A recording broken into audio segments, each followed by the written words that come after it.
Tyler Lockett joins us on the Doug Gottlieb Show on Fox Sports Radio. I got a quick Booker T. Washington story for you. Okay, Booker T is a great high school, Tulsa, Oklahoma, where you went. So, R.W.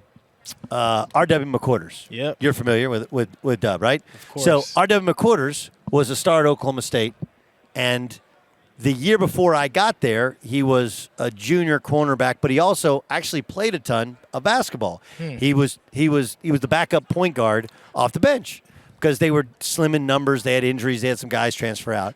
So for at least 10 years, he did not speak to me because, and I didn't even know, I didn't know he was mad at me, but he was and when I signed there to play basketball, and I'd sat out a year, I had 3 years, our coach called him in, and he was like, look, man, we love you. You can still be on the team, but you're just not going to play anymore because we actually recruited a point guard. We didn't have one. And then he ended up, playing, and he was a star, and he went and was drafted by the Bears and had a great NFL career. So, anyway, R-Dub and I are good. I know you cared about that one. No, but that means that, you pushed them in the right direction. I That's what that means. Just play football. How would you characterize your season this year? Man, I thought that I had one of the best seasons of my career. I mean, obviously, for me, I had the most receiving yards. I didn't have as many catches as I had the year before. Was able to have touchdowns. But I think the biggest thing is as you get older, what a lot of people ask is the question, can he still go deep? Is he still a deep threat? He had 100 catches, 1,054 yards, but it was like he was averaging 10 yards a catch, right? But now this year, he's catching all of these deep balls. He's running past people. That's the question that people have as you get older because they thought that I lost that. And so for me, I think it just shows that, no, I'm just making the most of my opportunities. I showed you that sometimes I don't get a chance to go deep all the time, but I can make those under 10-yard catches, get what I can get down. But when I do get chances to be able to be a deep threat and to do stuff going deep, I'm still able to have that access as well. So for me, that's what it was about, is making the best of it. What is that like, though, to balance out the fact that you feel like, hey, this is the best year of my career, I'm an all-pro, and yet the team doesn't see the success? And the same really goes for, the offense and the offensive coordinator. Like, you bring in a new offensive coordinator, there's a lot of good to take from it, even if the team didn't see the same success. But how do you balance that, your own personal success with your team's success? Well, I mean, it's hard. It's hard because when you're not winning and you're able to have, a successful season individually, it's hard because you want to be able to have that and to be able to win games. And just like I was telling people earlier, I'm like, there's a lot of stuff that we have to change. When you look at the games that we lost, we were winning. We were beating Tennessee by a 3-possession game in the fourth quarter, and we lost. You know what I mean? We came back and we were in overtime with the Steelers, had everything going for it, and then we lost. We lost it with the Rams, and we had a chance to win. We lost to Minnesota when we were already up at halftime. When you look at, a lot of the games that we put ourselves in a bad position, we just didn't finish. But if you look at the previous years, the last 2 years that we've played, we were beating teams by 3 and 7. And so we were beating them on last play drives. Yeah, man, it's every Seahawks game ever. As Dan Byer, Dan's a huge Seahawks fan. Right? And I always joke, every Seahawks fan seemingly looks the same. It's Russell Wilson running around trying to find one of you guys. He's just screaming around, and sometimes he makes plays, and sometimes he doesn't. More often times he does. It's like every Seahawks game previous to this year was on a loop. It was the same thing over and over again. Well, I mean, we had a whole bunch of exciting moments the last couple of years where we ended the game and being able to win on the last drives.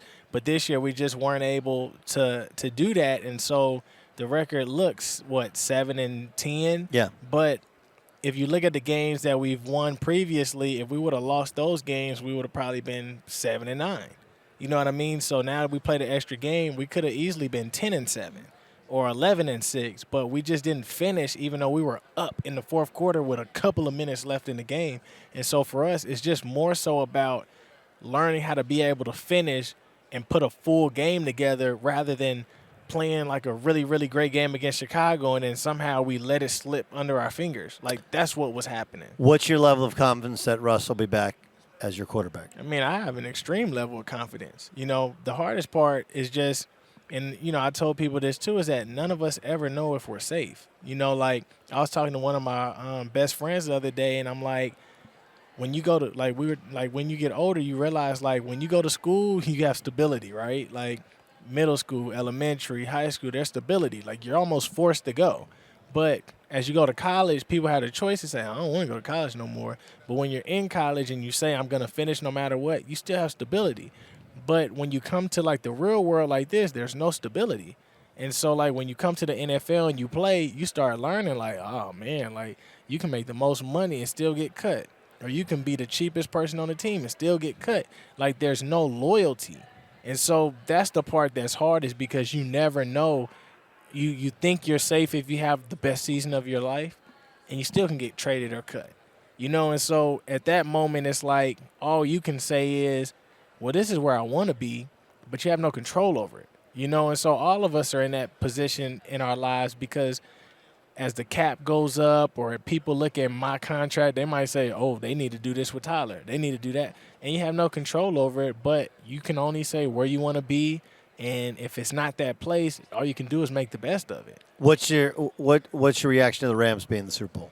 I felt like somebody in our division was going to be in the Super Bowl. I think the Rams did a really great job this year, and I think they showcased why they were the best team in our division this year. It's going to be very interesting when they play Cincinnati. I think if Cincy does what they did against the Chiefs as far as throwing the ball short, they're an explosive team, but they played a game to where some people was like, oh, my gosh, this is boring. But they played football, right? They was getting 5 yards. Took what the defense gave them. And that's what's hard for teams to do. And the Rams are a team that will eliminate explosive plays and be like, we want you to beat us playing boring football. I think the Bengals are a team that could play boring football. Like, they can be able to just run the ball. They can be able to throw 5-yard outs, 5-yard hitches, and create 14, 15-play drives and win. They showed us versus the Chiefs they don't have to be the most explosive team in the playoffs like they were against them in the regular season. So I think if they take what the Rams give them, I think they might really, really have a great chance to win. But if the Rams are up 10, 14 points, it's hard to come back against the Rams, because once you get into that passing-only mode, you got people like Aaron Donald, Von Miller, Leonard Floyd. You got a whole bunch of guys that can get to you fast. Okay. What do you think happened to Pat Mahomes in the second half of that game? Because, look, I was actually talking to an NFL GM earlier today, and he told me, I was just in a phone call. He was like, Mahomes was rattled. Like, that's not the Mahomes that we played against. What happened? I don't know. I'm not on their team, so I don't really know.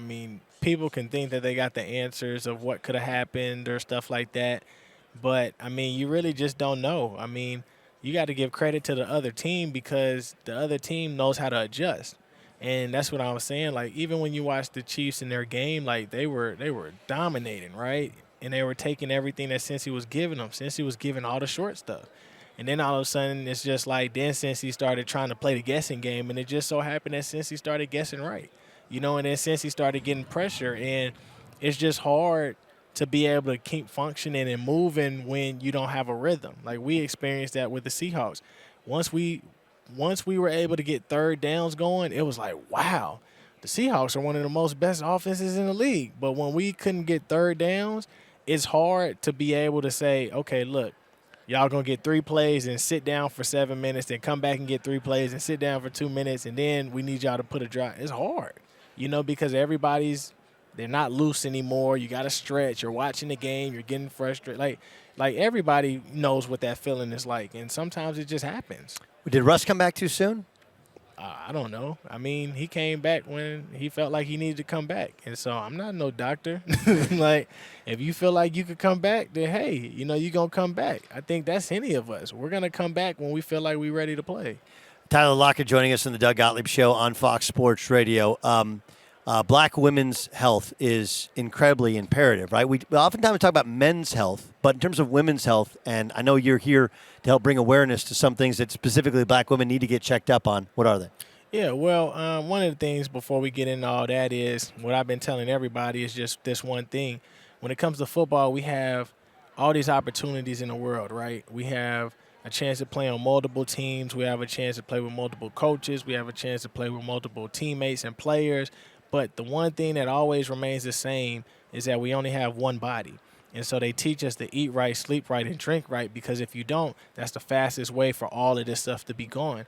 And also to be able to realize that when you need to go get checked, when you have an injury, go get checked, because you never know how extreme it is. And if you keep waiting until it's very, very extreme, it might be too late, and now you have to get surgery. When people are like, if you would have came in early, we would have been able to help you. Preventative health care. And so right. now when we're talking about the Black women's health imperative, we're trying to encourage all women to be able to get checked in early, to check up early, to get screening done early, because if it's something that's wrong, they could be able to catch it right there. You don't have to deal with the extreme consequences. But if you keep waiting, then you never know what might end up happening.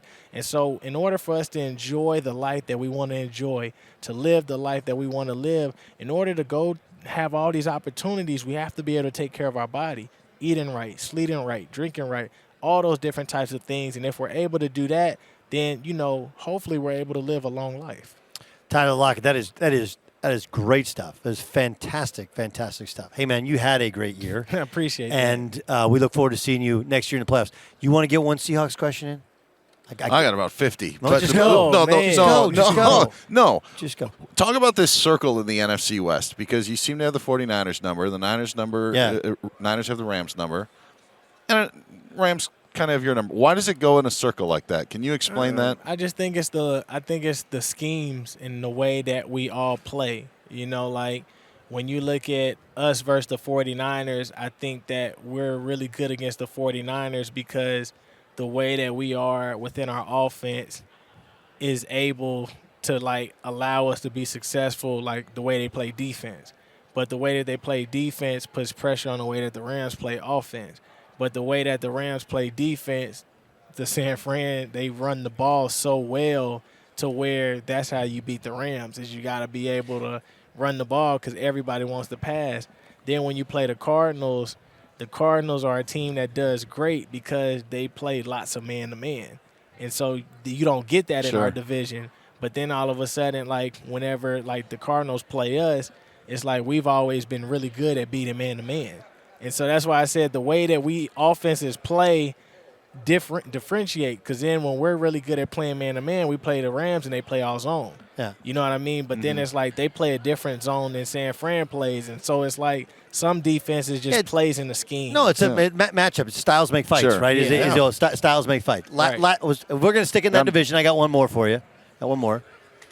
If, let's say, a quarterback were to unfollow his team on Instagram and Twitter, not your quarterback, another quarterback, should we in the media think it's something interesting or maybe like a big thing, like a sign of something to come? No, I just think that, people just look into stuff a lot. But why would you unfollow your team? I mean, the same way that some people never follow their team to start with. But you can just mute it, right? Can't you just mute the content? Where you're just like, nah. I don't know. But, also you don't know who runs your account. Good point. A lot of people think that this person has to run their account. And it's like, no, there's stuff that my marketing people might post on my account. You just don't know. But I just think that we all think that you have to fit this build to where it's like you have to do this, you have to follow this. Like it's your birthday, you have to say it's your birthday. You get married, you have to say that you're married. If you don't, then it's like, ooh, you're not faithful. And it's like, no, you got to do thoughts and prayers anytime there's something bad goes on, right? And so it's just, I think we got into this lifestyle of how you're supposed to live on social media to where if it's anything outside of what you do in life, it's like, is there something going on? I mean, it might be, it might not be, but I think the media hyping it up is going to make it be something that maybe it would never was. Tyler Lockett, all-pro, wide receiver, Seattle Seahawks. Thanks so much for joining us. No, thank you, man. Y'all tune in Saturday night at the Gospel Awards. It's going to be a big announcement, too. All right, that's awesome stuff. Reminding women, especially black women, the Black Women's Health Imperative.